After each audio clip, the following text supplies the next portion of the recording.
Bem, estamos de volta com o Argumento e agora vamos conversar com o presidente do ITERPA, que é o Instituto de Terras do Pará, Bruno Conon. Presidente, é um prazer tê-lo aqui. Muito obrigado por ter vindo numa hora que se está falando tanto em terra na Amazônia, vai para lá, vai para cá. Mas o interessante é que em todas as entrevistas, todos os debates sobre essa questão de queimada da Amazônia, a gente ouve falar na tal da falta da demarcação fundiária na região, né? Houve queimada, todo mundo soube que houve, foi uma pessoa só presa. Por quê? Porque não tem registro, ninguém sabe quem é dono de quê, quem é tal, qual é o CPF, qual é o CNPJ e assim por diante. Bem, esse detalhe de demarcação fundiária na Amazônia é um negócio muito antigo. Eu acho que antes da gente nascer já falavam disso, né? E ninguém consegue resolver. É um problema que passa governo, vem governo, vai governo, e a gente vê que é um problema sério, ainda morre muita gente no Pará por essa questão. O que falta realmente? O senhor que é procurador de carreira do ITERPA, chega agora ao comando do órgão, deve ter essa sensibilidade muito grande. O que é que falta para se resolver a questão da demarcação? Boa noite, Bona. Como você falou há pouco, né, apesar de ter 12 anos, o problema é muito antigo. Mas ele diz respeito justamente ao quê? A falta de políticas públicas voltadas para a regularização fundiária.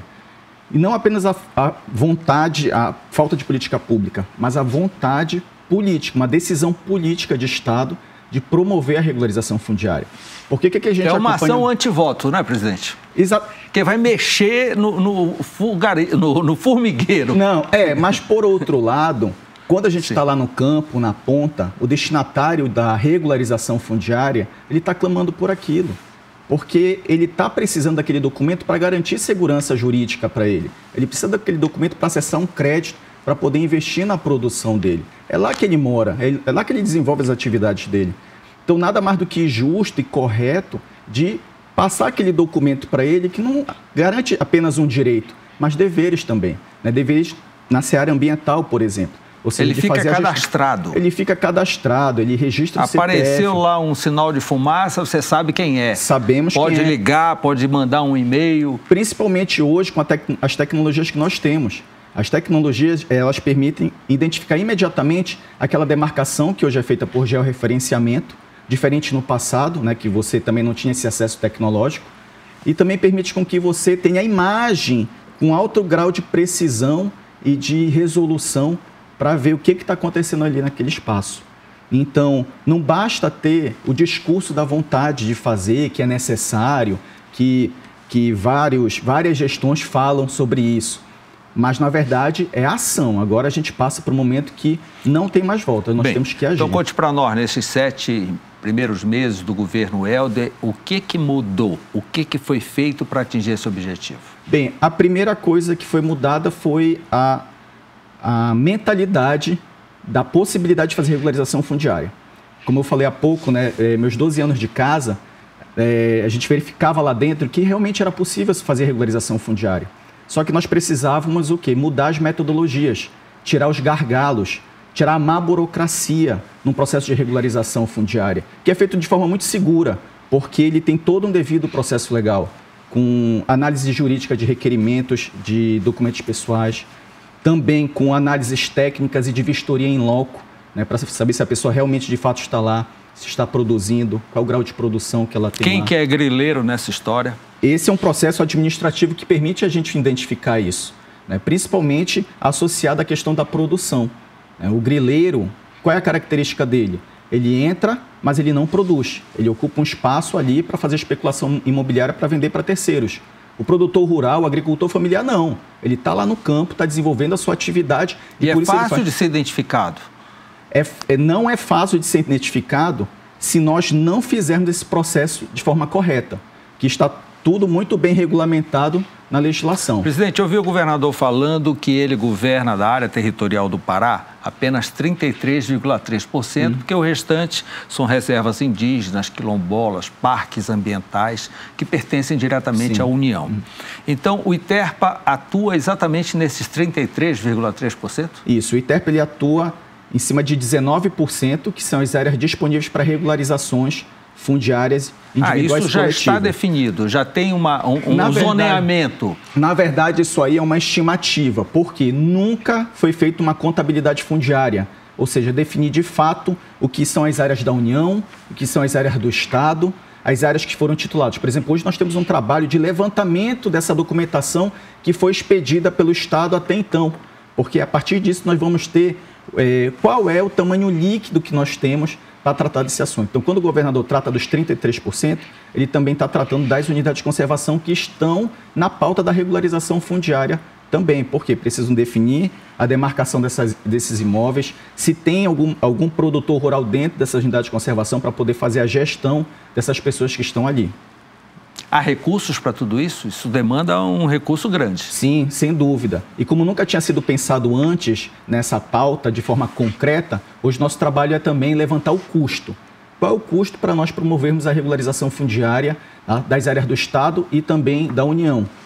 Por quê? Porque na hora que nós vamos, neste momento nós estamos submetendo vários projetos para captação de recursos e a gente precisa saber qual é o valor disso, né? Então, nesse momento, a gente precisa fazer justamente esse levantamento contábil e financeiro. Também não adianta o Estado fazer a sua regularização fundiária se a União conjuntamente não fizer o dela. Sim. O senhor estava participando ainda há pouco de uma audiência pública em Altamira, tratando justamente disso. Qual é a posição da União agora, depois dessa gritaria toda aqui? Eu acho que foi até benéfica, vai dar uma cutucada para que as pessoas comecem a olhar mais detalhadamente para essa questão fundiária. Sem dúvida, porque uma das propostas feitas era justamente que o governo federal promovesse a regularização fundiária de forma muito contundente.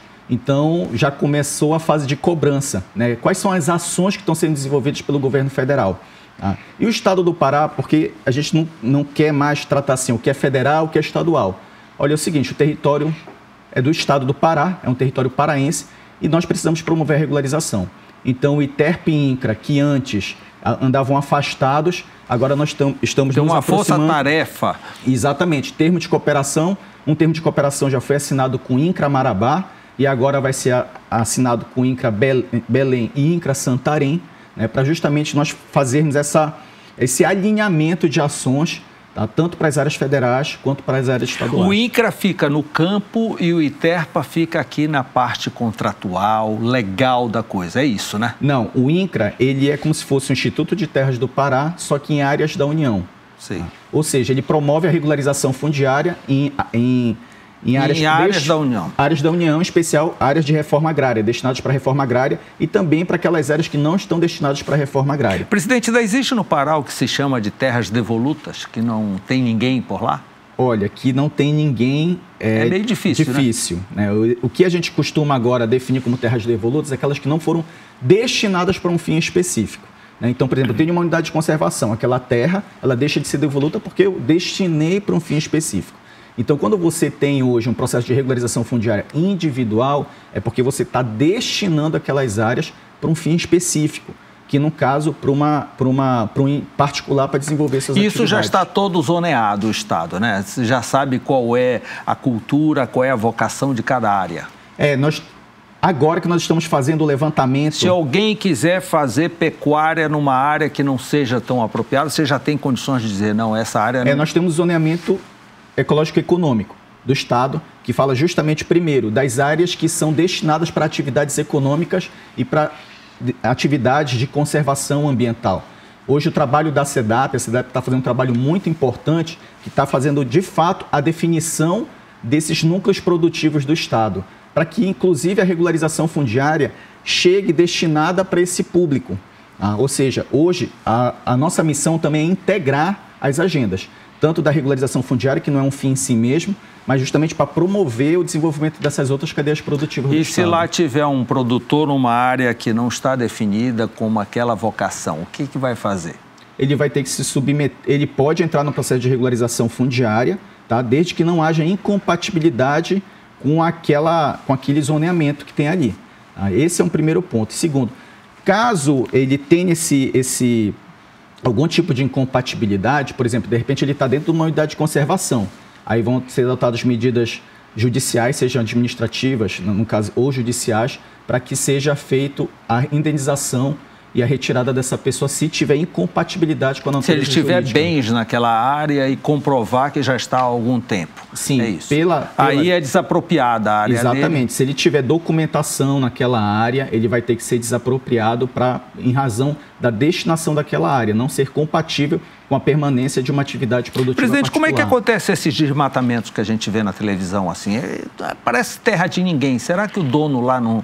Ou ele que vende aquelas árvores para serem cortadas? Como é que funciona? Exatamente. Essa questão das terras... não é terra de ninguém ali. O que está acontecendo? O nosso combate hoje é para vencer essa indefinição, esse anonimato fundiário que existe não apenas no Pará, mas na Amazônia. Então, é justamente a falta da presença do Estado lá que não gera com que a pessoa tenha aquele cuidado, aquele zelo, aquele comprometimento de natureza ambiental. Então, a terra passa a ser meramente um instrumento de especulação imobiliária, quando, na verdade, a defesa do Estado é que essa área seja um instrumento de desenvolvimento, um ativo de produção e de proteção ambiental. Então, a área, como não há valorização da floresta em pé, isso que é importante se dizer também, né, o pasto vale mais.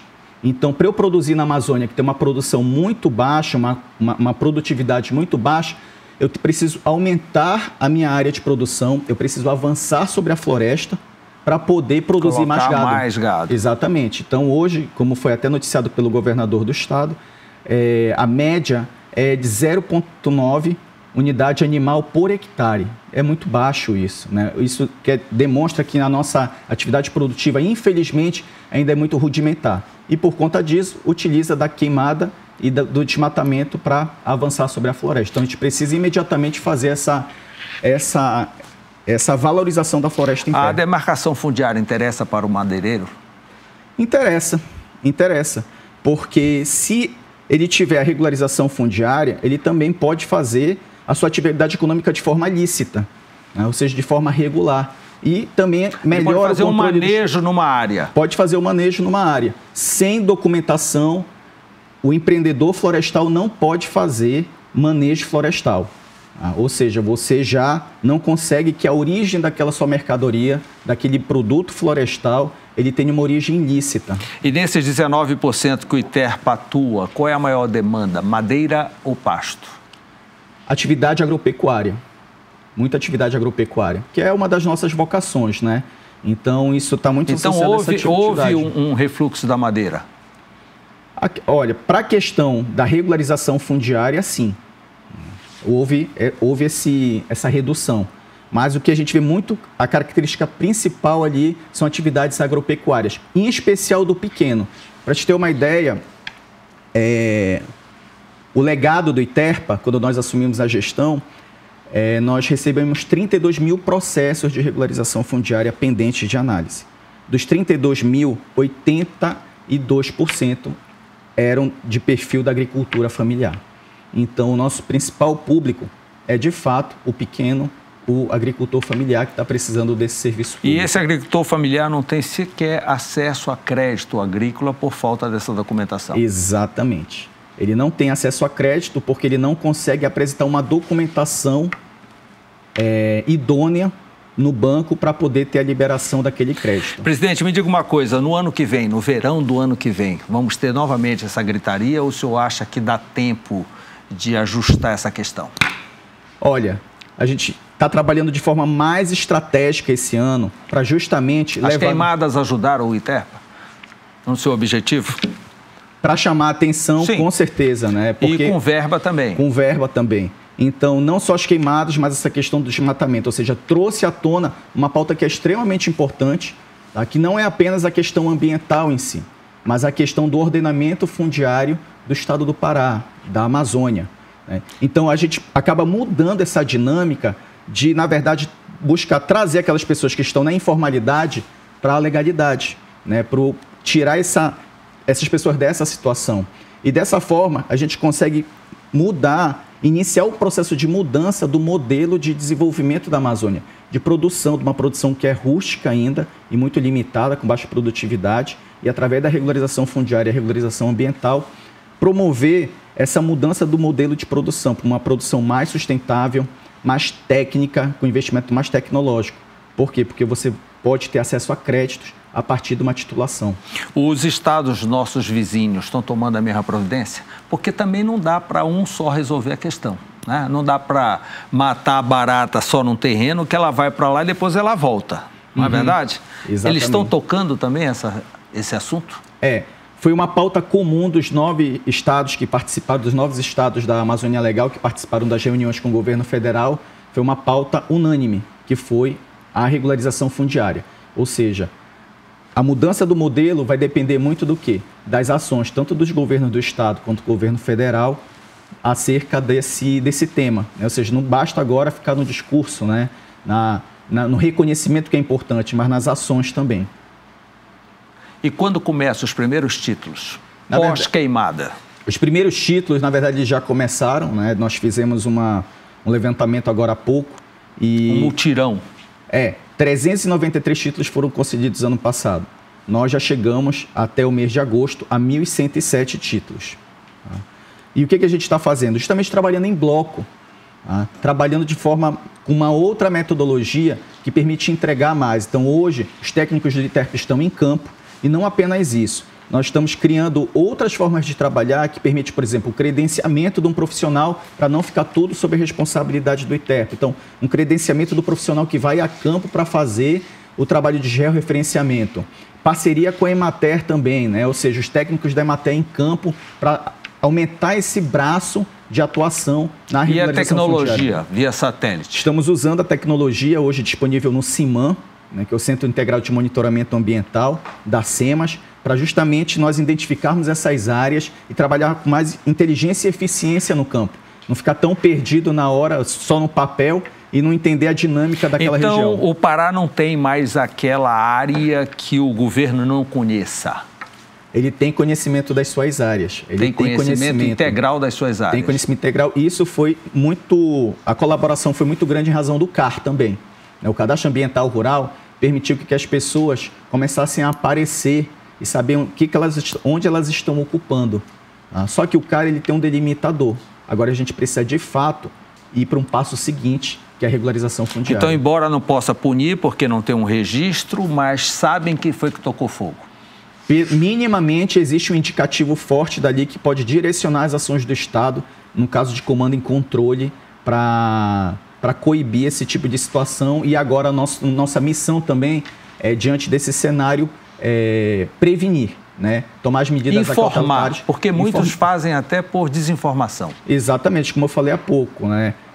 Algumas questões são práticas comuns da Amazônia. Né?